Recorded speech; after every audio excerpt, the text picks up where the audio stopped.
Não, e voltando, assim, de certa maneira, a esse clube, havia sessões, enriqueça seu vocabulário, que eram, mostrava as palavras, perguntava o que significava, e isso foi durante muito tempo feito pelo Aurélio Buarque de Holanda. O dicionário do Aurélio, que já existia um pequeno dicionário brasileiro da língua portuguesa, que é do Aurélio, ele teve em seleções, na formação de seleções, um grande apoio, fazer o Aurelião, o grande Aurélio, porque era um nome que estava sendo divulgado mês a mês em todos os lugares do Brasil e que as pessoas sabiam que podiam confiar nele como leitura. E, estava comentando antes, várias sessões, Rir é o Melhor Remédio, que virou coisas que são comentadas, revistas, peças de teatro, lembrando isso, flagrantes da vida real, Meu Tipo Inesquecível, Ossos do Ofício, isso tudo são coisas que as pessoas se reconhecem ali. Eu acho que é esse envolvimento são sessões que, na verdade, existem há muitos e muitos anos e que acabam quase, às vezes, se confundindo com a marca. Enriqueça seu vocabulário, né, que é o que você acabou de citar, as piadas. Isso tem muito a ver com a própria identificação de marca e elas estão aí há décadas e eu acredito, eu não consigo ver a revista sem elas, né? Não, faz parte já do conteúdo esperado por quem é assinante, por quem é leitor, né? E a questão de você preparar os números futuros em função da reação dos leitores no presente. São reações buscadas, incentivadas, ou são reações percebidas? As cartas dos leitores, o que eles dizem, isso tudo é analisado por quem no Brasil e no mundo. Existe uma integração disso? Na verdade, você tem essas duas fontes, né? Você tem a fonte espontânea, que são as cartas e comentários espontâneos dos leitores, e você tem toda a pesquisa estimulada, que muitas vezes você quer desenvolver um título, um livro, algum produto, e você então usa técnicas normais e reconhecidas de pesquisa de marketing para poder então conseguir fazer a escolha melhor possível que agrade ao maior contingente possível de leitores. Então, na verdade, você trabalha das duas formas, uma forma mais espontânea e uma forma estimulada, sim. Vocês estão trabalhando muito na área escrita, na área tangível, mas Seleções, por acaso, tem uma televisão, algum formato que vá além? Não, hoje nós temos, então, basicamente, como os nossos canais fortes de distribuição de conteúdo, o digital e o impresso. Estamos conversando, sim, em tentar algumas coisas em vídeo, né? Alguns dos nossos produtos se prestam muito bem a serem entregues em vídeo, principalmente livros. Por exemplo, eu tenho um livro que trata de questões de saúde de A a Z, então organizado em verbetes, pequenos verbetes. Você pode, cada pequeno verbete, perfeitamente virar um vídeo de 1, 2, 3 minutos que a pessoa, então, acesse aquele conteúdo sem precisar lê-lo, né? Mas isso ainda está, vamos dizer, ainda na fase de planejamento, né? Agora, não há dúvida que cada vez mais o que a gente percebe são consumidores querendo absorver conteúdo de formas mais interativas, mais dinâmicas, etc. E a leitura é importante, mas a questão do vídeo, multimídia, também é muito importante. Então, há uma tendência de se evoluir para isso, sim. Ou seja, não existe momento de ócio dentro da empresa. Ah, não, tem muito o que fazer, né? Tem uma frase que a gente usa muito em aulas, assim, torne a sua empresa obsoleta antes que seus concorrentes o façam. Então, o processo de você achar as coisas, isso tá bom, mas pode se melhor como. Isto é uma preocupação. Com certeza, a gente tem qualquer executivo, qualquer empresa hoje tem que se preocupar absolutamente com o futuro, porque o que é verdade hoje não será verdade em um espaço curto de tempo. Antigamente você podia ter um produto de sucesso e viver às custas desse produto de sucesso 10, 15 anos. Hoje em dia o tempo de vida de um produto de sucesso é muito mais curto, né?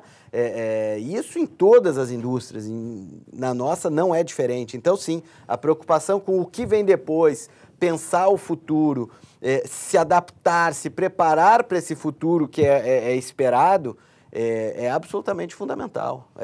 E quando a gente fala, a única certeza que eu acho que existe nesse processo todo é que as pessoas continuarão absorvendo conteúdo. Isso não vai acabar.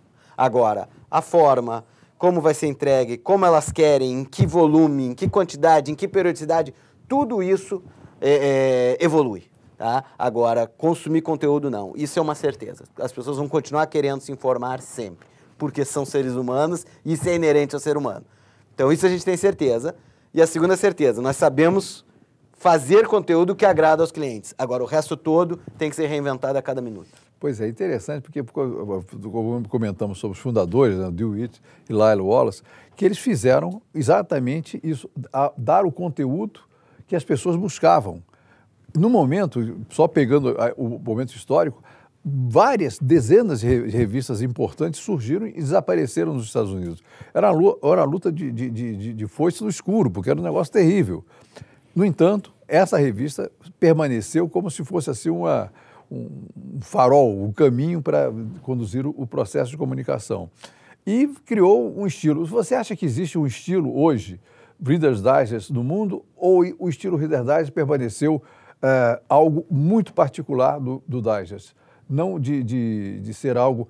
Por exemplo, vou chegar ao exemplo, as revistas de News Magazine, Time, Newsweek, Der Spiegel, Veja, todas elas têm mais ou menos um formato que você espera encontrar. Mas você não encontra, pelo menos eu não tenho encontrado, nenhuma revista que seja semelhante às seleções, semelhante ao Reader's Digest. Isso é uma verdade ou é meramente uma percepção de quem está de fora? Eu acredito que, editorialmente falando, eu concordo contigo. Eu também não conheço nenhuma revista que tenha uma linha editorial semelhante à nossa. Seleções, ela tem como vamos dizer, principal, né, como linha principal editorial, é ter histórias que entretêm, que inspiram, que procuram mudar um pouquinho as pessoas através de matérias que retratam feitos extraordinários de pessoas comuns. Então, Seleções não é uma revista de celebridade. Se você tiver alguma coisa extraordinária na sua vida, que seja uma história de valor, que outras pessoas vão se identificar, uma história que possa enriquecer essas pessoas, possa mudá-las de alguma forma. Então, essa é uma história típica para ser contada em Seleções.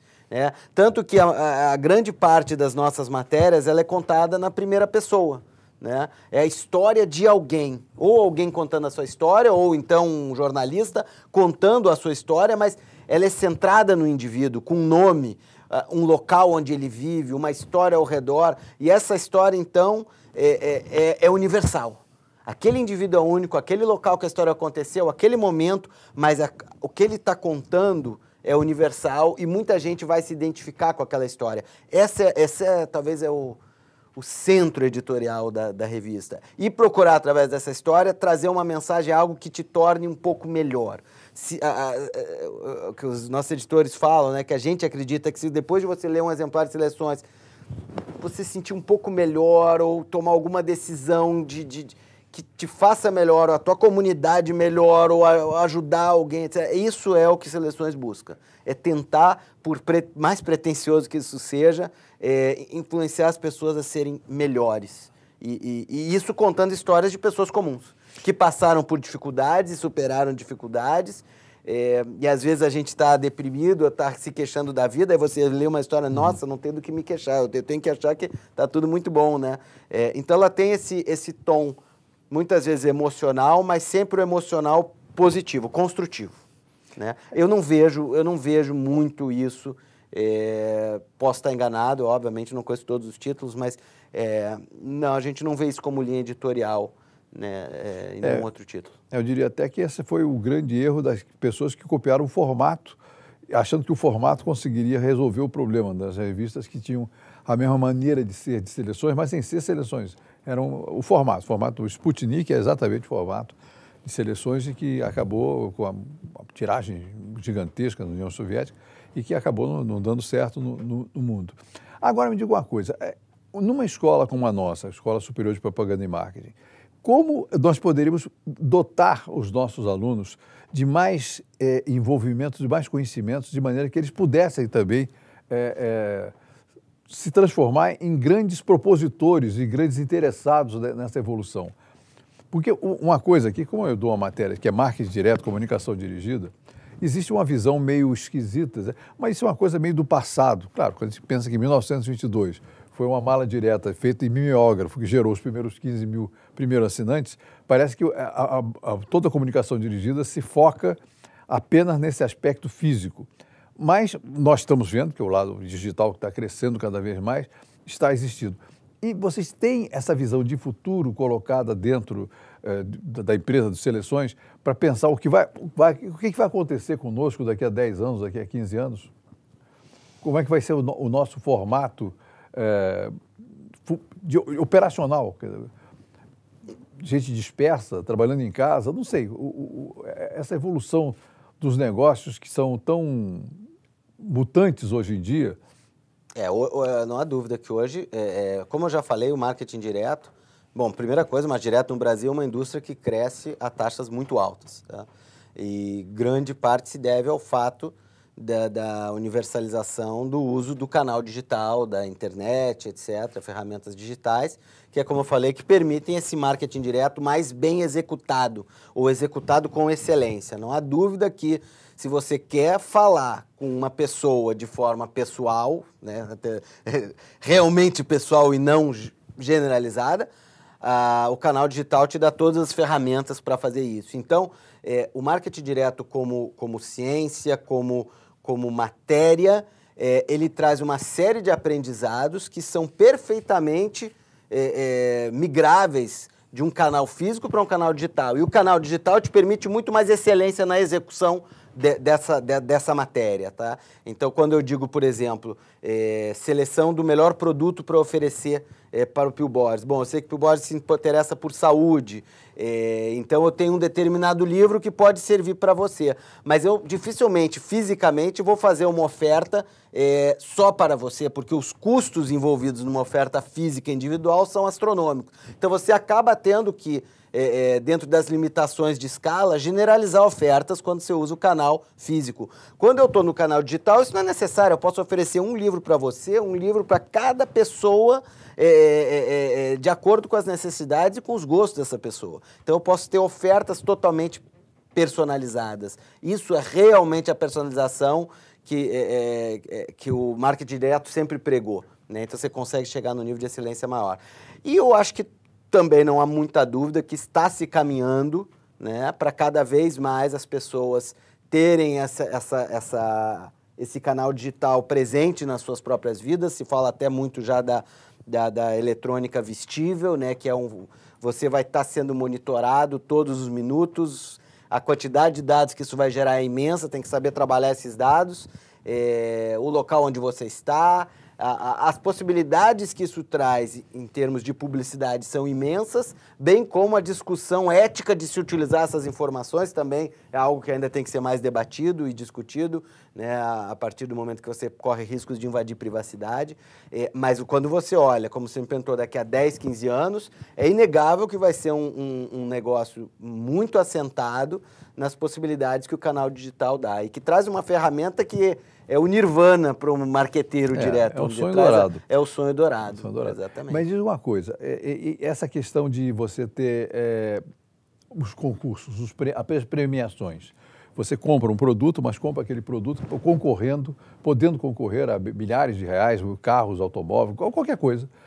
Isso tem uma importância muito grande ainda hoje de fazer com que as pessoas escolham a revista? Quando você está criando uma comunicação, uma oferta de vendas, é importante que você, tecnicamente, para quem é o copywriter, para quem é o designer, isso também não é feito por achismo, né? Existe uma técnica para se fazer promoções, criar promoções que levem o consumidor ao impulso de compra. Quando você está fazendo uma venda direta, você precisa, ao final daquele material que ele recebeu, ele está interessado em comprar aquele produto que está sendo ofertado, né?